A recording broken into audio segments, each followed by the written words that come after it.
আড়ালপুর গ্রামের নদীর ঘাটে সন্ধ্যা নেমে এসছে। সূর্য ডুবে গেছে। ধান ক্ষেতের বুক চিরে এঁকে বেঁকে মাটির রাস্তা চলে গেছে অনেক দূরে।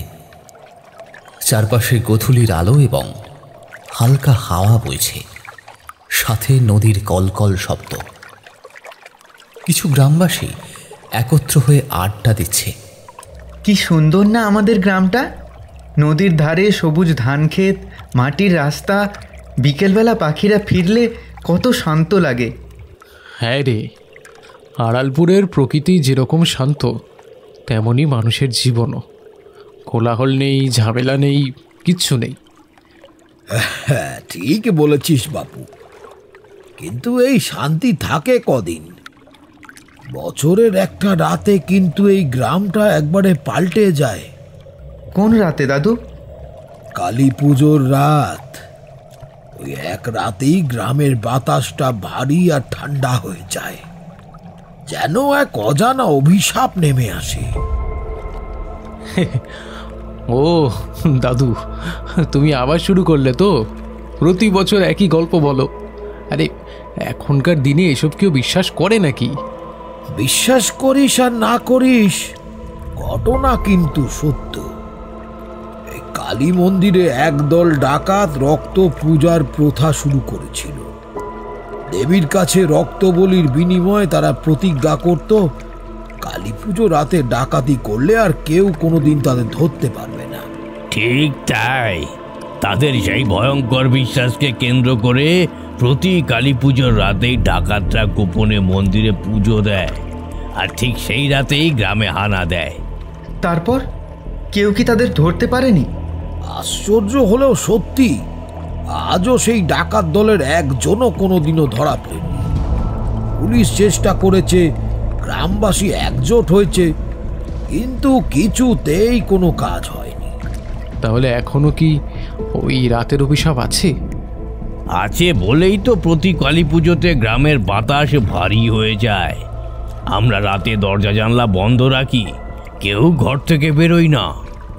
ভাবতেই ভয় লাগে, এত বছর ধরে এই প্রথা চলছে, কিন্তু এখনো তার ছায়া আছে। হ্যাঁ বাবু, এই ঘটনার পর থেকে গ্রামে একটা চিরস্থায়ী আতঙ্ক বাসা বেঁধেছে। কালী পুজো রাত এলে আমরা সবাই কেঁপে উঠি। দাদু, তোমার কথাগুলো হয়তো সত্যি। এবারে কালী পুজোর রাতে আমি বাইরে যাব না। কিন্তু দাদু, আর কতদিন এই ভয়টা নিয়ে থাকবো বলো তো? হ্যাঁ, আমার স্থির বিশ্বাস মন্দিরে আর এই রক্ত পুজো চলবে না। কালী মা আমাদের রক্ষা করবে, ডাকাতদের নয়। হ্যাঁ, আমরা মন্দিরের দরজায় তালা দেব, ডাকাতরা যেন আর ঢুকতে না পারে। তোমরা যা করছো তা সহজ নয় বাপু। বহু বছর ধরে এই পুজো চলছে। অজানা শক্তির সঙ্গে লড়াই করা বিপজ্জনক। দেবী রাগ করলে কি হবে? আমরা কালীমাকে অশ্রদ্ধা করছি না, কালীমায়ের নামে যে অপরাধ চলছে সেটাই থামাচ্ছি। ওর প্রকৃত রূপ তো ন্যায় আর শক্তির রূপ। ঠিক আছে, যা করবার করো, শুধু সাবধানে থেকো। কালী পুজোর আগে মন্দিরের দরজায় বড় তালা ঝুলে গেল।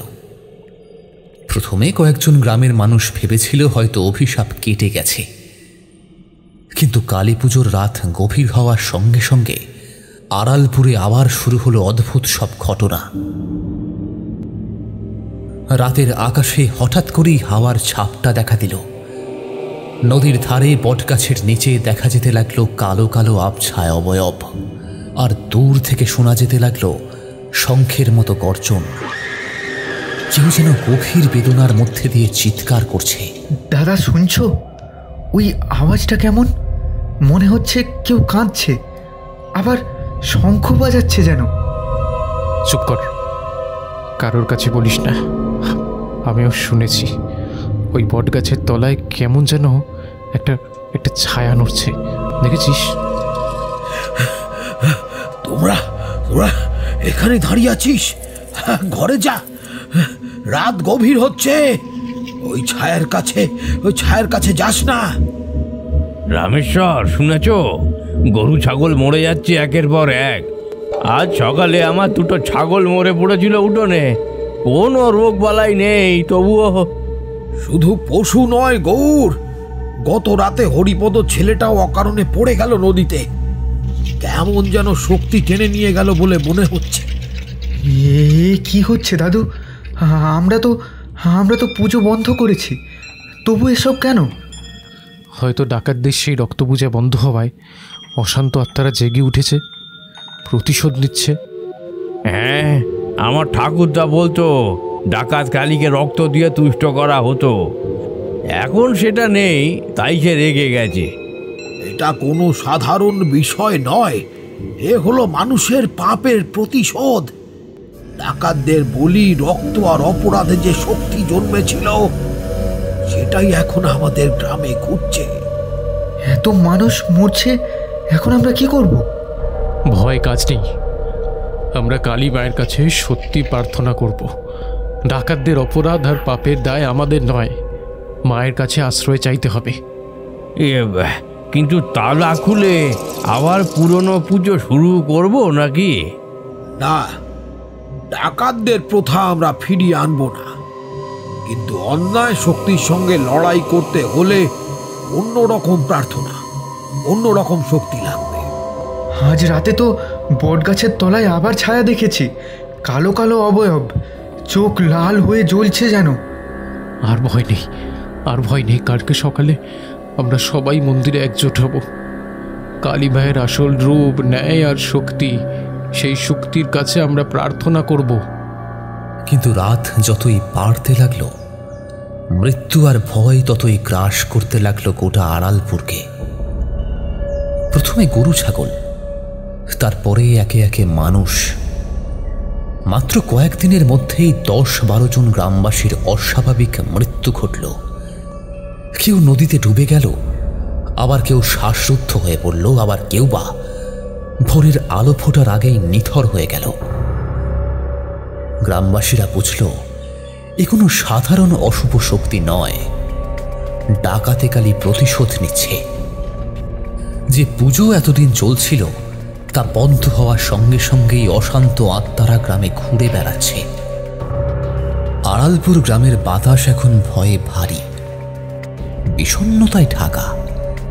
যে গ্রাম বিকেলে পাখিদের কলরবে মুখর হয়ে থাকত, তা এখন নিস্তব্ধ।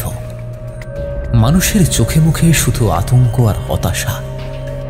চারপাশে এক অদ্ভুত নীরবতা বিরাজ করছে, যার ফাঁকে ফাঁকে শোনা যায় কান্নার চাপা শব্দ। সুবল রামেশ্বরের কুঁড়ে ঘরের সামনে দাঁড়িয়েছিল, তার চোখে রাগ আর জেদ। রমেশ্বর দাদু, এইভাবে বসে থাকলে তো হবে না। আমরা আর কতদিন এই ভয় নিয়ে থাকবো? কালকে আমার কাকিমাও মরে গেছে। এ কোন পাপের ফল তুমি বলতে পারো? বাপু, হে পাপের ফল আমাদের সবার। বছরের পর বছর ধরে ডাকাতদের পাপকে আমরা চোখ বুজে মেনে নিয়েছিলাম। আমাদের নীরবতাই তো তাদের পাপকে শক্তি জুগিয়েছে। দেবী আজ সেই পাপেরই শাস্তি দিচ্ছেন। দাদা, আমরা কি তাহলে ভুল করলাম? তালা না দিলেই ভালো হতো। না না না, কিন্তু আমরা ভুল করিনি। আমরা গ্রামে শান্তি ফিরিয়ে আনতে চেয়েছিলাম, কিন্তু আমরা ডাকাতদের পাপের শক্তিটা বুঝিনি তো, বুঝিনি। তারা শুধু রক্ত পুজো করেনি, সেই শক্তির মধ্যে নিজেদের অপরাধ আর ভয় ঢুকিয়ে দিয়েছিল। সুবল, এখন আমাদের কি করা উচিত? কালকে তো আরো একজন মরে গেল, আমাদের আর কোনো উপায় নেই? উপায় আছে।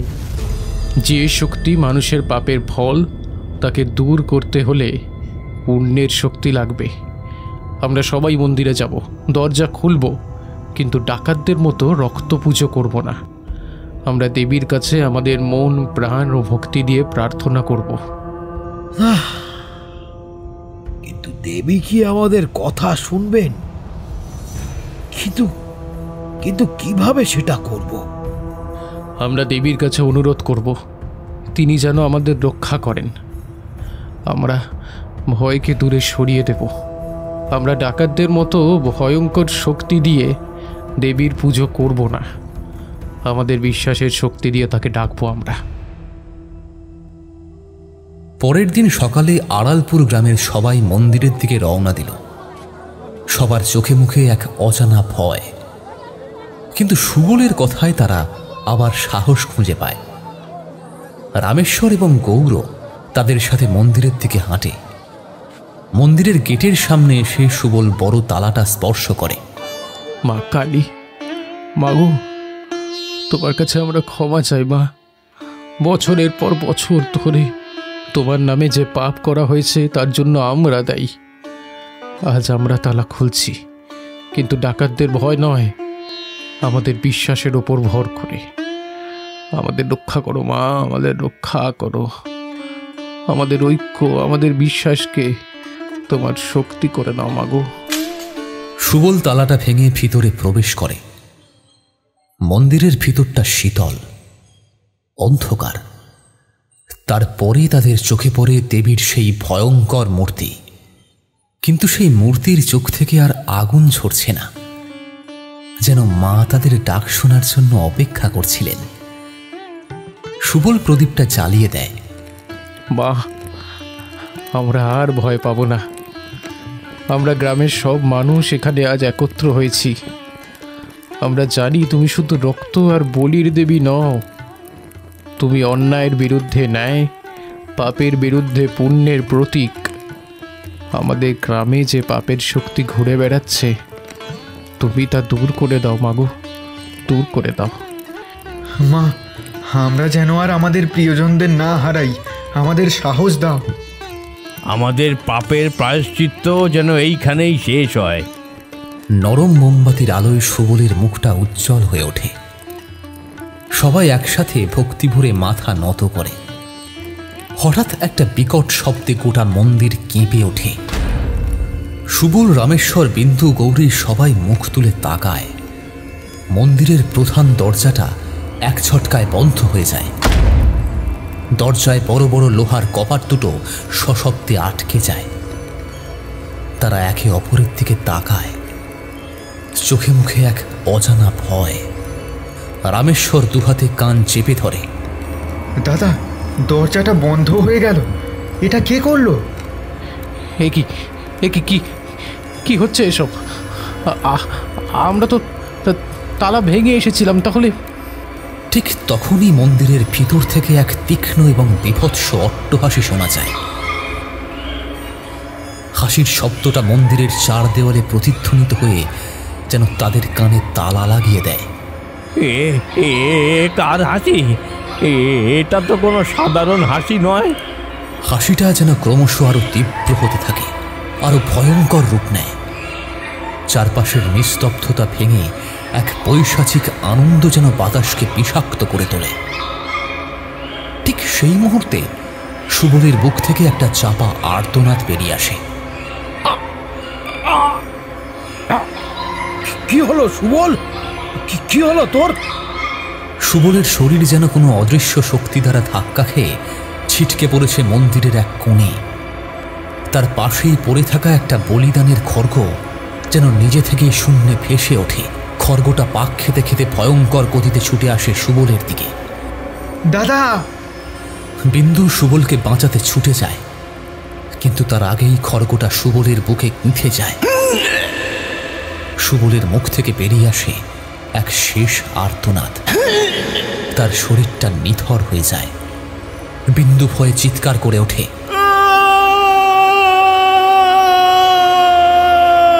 রামেশ্বর এবং গৌর ভয়ে জমে যায়।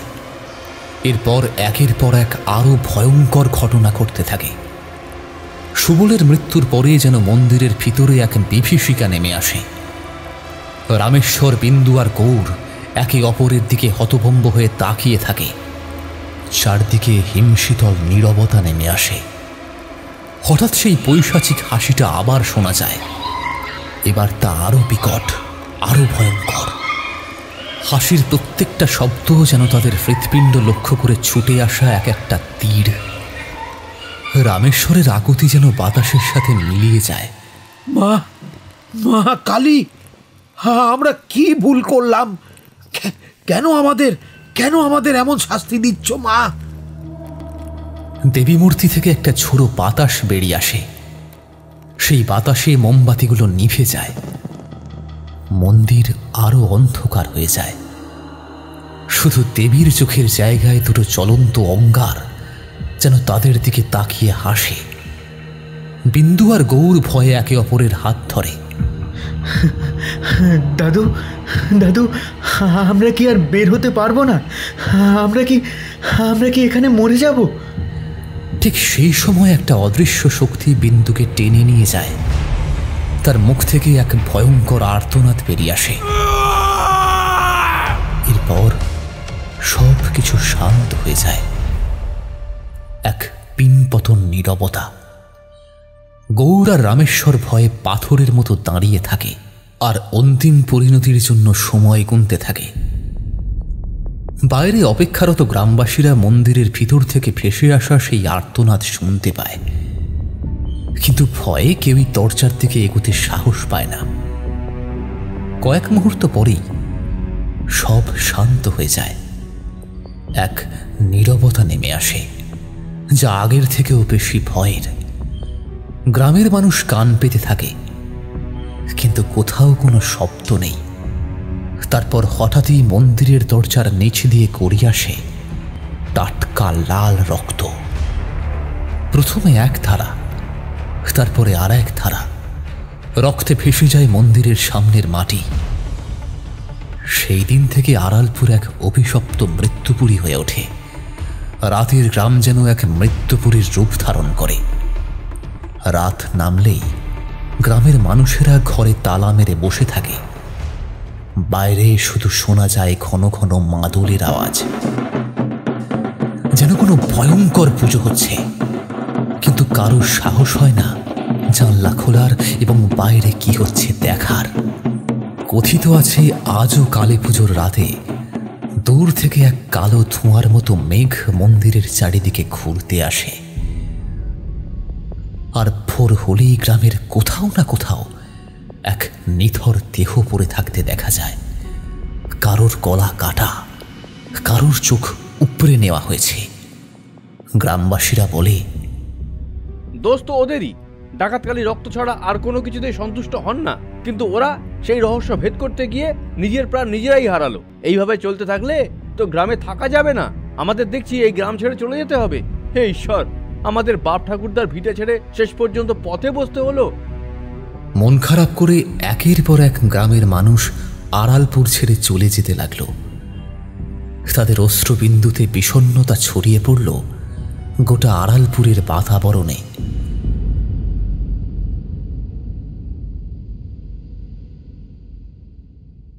আমাদের এই গল্প যদি আপনাদের ভালো লেগে থাকে তাহলে অবশ্যই লাইক করবেন এবং শেয়ার করে কমেন্ট করতে ভুলবেন না। যারা চ্যানেলটিতে নতুন তারা অবশ্যই সাবস্ক্রাইব করে পাশে থাকা বেল আইকনটি টিপে শুধু নোটিফিকেশন বাটনটি অন করে দিন, যাতে আমাদের গল্পের পরবর্তী আপডেট সবার আগে আপনার কাছে পৌঁছে যায়। ধন্যবাদ।